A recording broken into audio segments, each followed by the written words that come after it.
Hotel विद्यावाटिका booking open. शादी समारोह, birthday party, kitty party के लिए उपलब्ध। Near Bollywood talkies, Jabalpur road, Damoh. Khatri dental care, दांतों का अस्पताल, डॉक्टर अरुण खत्री, डॉक्टर नीलिमा बर्डे खत्री। स्थान परिवर्तन, क्लिनिक अब नए पते पर पहुंच गया है। समय सुबह 9 बजे से रात्रि 8 बजे तक।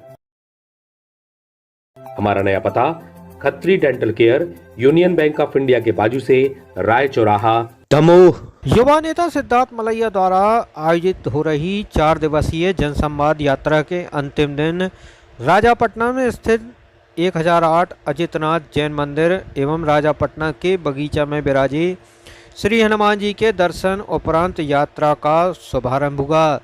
चतुर्थ दिवस यात्रा राजापटना से शुरू होकर हरदुगा, अदरौटा, बड़ियाऊ, जोरतला होते हुए शाम को हथनी पिपरिया में समाप्त हुई। संवाद यात्रा के दौरान सिद्धार्थ मलैया ने विभिन्न विषयों पर स्पष्ट, तार्किक और निर्भीकता से अपना पक्ष रखा। उन्होंने कहा कि यात्रा का उद्देश्य स्पष्ट और सीमित है, लोगों से मिलना और धरातल पर जो काम हो रहे हैं इस बारे में लोगों से सुनना और कोई सलाह या समझाए तो वह उससे कहना है। जनसंवाद यात्रा के दौरान सिद्धार्थ मलैया ने लोगों से कृषि प्रशिक्षण, पौधारोपण और जल संरक्षण के विषय में बात की और जन जागरण की मुहिम चलाई। सिद्धार्थ मलैया द्वारा इस पदयात्रा में लोगों का भरपूर स्नेह और समर्थन सिद्धार्थ मलैया को प्राप्त हुआ। जगह जगह सिद्धार्थ मलैया का लोगों ने फूलमाला पहनाकर स्वागत किया। साथ ही जनसंवाद में सिद्धार्थ मलैया ने लोगों से योजनाओं के साथ साथ विभिन्न समस्याओं के विषय में बात की, तो ग्रामीण जनों ने भी खुलकर सिद्धार्थ मलैया के सामने अपनी समस्याएं रखीं। 4 दिवसीय यह यात्रा 24 अप्रैल को हथनी पिपरिया में समाप्त हो गई।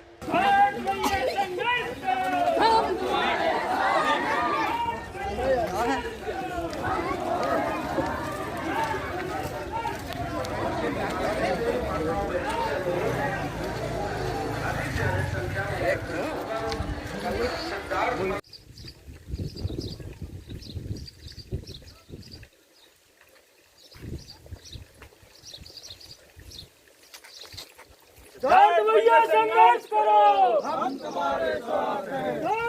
संघर्ष करो, हम तुम्हारे साथ हैं।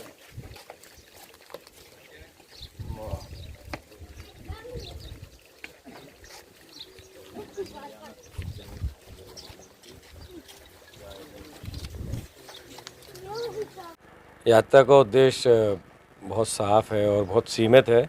लोगों से मिलना है, उनकी क्या समस्याएं हैं और ज़मीन पर कितना काम हो रहा है, लोगों से सुनना है।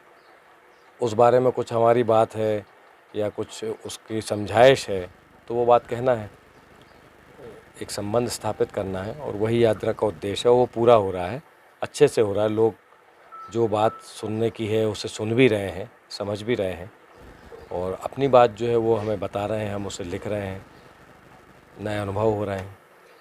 आगामी वर्ष है 2023-24 में चुनाव है, जहां 23 में विधानसभा के चुनाव है और दमोह विधानसभा का आपका ये संवाद यात्रा निकाली जा रही है। क्या इसको चुनाव से जोड़कर देखा जा सकता है? बिल्कुल, चुनाव से जोड़कर ही देखा जाना चाहिए, उसमें तो कोई बात है ही नहीं। लेकिन सिर्फ दमोह विधानसभा की क्यों बात कर रहे हैं, वो तो पूरे ज़िले में जहाँ पर कोई ऐसी बात होगी और मिलने जुलने का कार्यक्रम बनेगा तो वहाँ भी जाएंगे। जब समर्थन कर रहे हैं आप, तो क्या समस्या सुनने मिली है? लोग क्या समस्या बता रहे हैं? फौरी तौर पर तो लोगों की जो समस्या उस समय होती है वो वही बोलते हैं। तो पीने के पानी की जैसे लोगों को दिक्कत है और अभी अघोषित बिजली मध्य प्रदेश में 4-5 दिन से शुरू हुई है और चूँकि गर्मी इतनी ज़्यादा है, लोगों को तकलीफ़ है। जिस क्षेत्र में मैं घूम रहा हूँ, लोगों को घरों में तकलीफ़ है सोने के लिए और दूसरी चीज़ों के लिए, पानी भरने के लिए। जिस क्षेत्र में मैं घूम रहा हूँ वहाँ पर बांध बने हैं बहुत सारे पिछले 10-12 साल में और पानी है और यहाँ पर लोग गर्मी की फसल लेते हैं हज़ारों एकड़ के अंदर, मूंग और उड़द। अब लोगों को निर्बाध आपूर्ति नहीं हो पा रही है बिजली की और अघोषित है, अनशेड्यूल्ड है, तो उनको पता नहीं कब बिजली आएगी। उनको 6 से 7 घंटे हमको देना है और किस समय देंगे पता नहीं। तो चूँकि अब कोयले की कमी और जो भी बातें हैं, तो मेरे को जो जानकारी है कि अगले 7-8 दिन और इस तरह का रहेगा, पर लोगों का उसमें खेती में नुकसान होता है जो तीसरी फसल ले रहा है। आवास योजना में आपने एक सी राशि की मांग की ग्रामीण और शहरी क्षेत्र में। हाँ हाँ काफ़ी अच्छी मांग है, तो उसको हाँ। आप आगे क्या रूप देने वाले हैं? मैं उस बारे में विचार कर रहा हूँ कि मेरे को उसको वो जो मुझे ठीक लगता है, क्या वो दूसरों को भी ठीक लगता है, क्योंकि संवैधानिक रूप से अगर हम शहर के निवासी को 2.5 लाख रुपए रहने के लिए दे रहे हैं और उसको 400 फुट मकान बनाने के लिए दे रहे हैं।